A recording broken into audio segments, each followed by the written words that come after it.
Hello guys, in this video I'm going to show you how to add rolling end credits in DaVinci Resolve.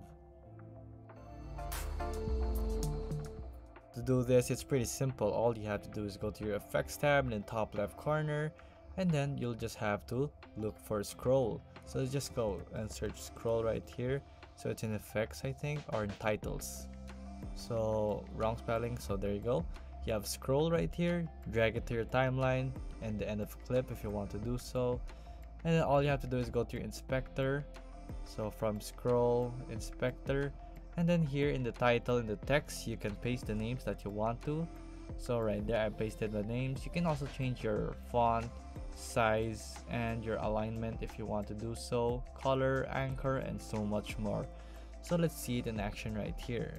So there you go. You can change the speed, of course. This is just a sample of how you do it. It's just that simple. And if this video was helpful, please hit the like button and don't forget to subscribe.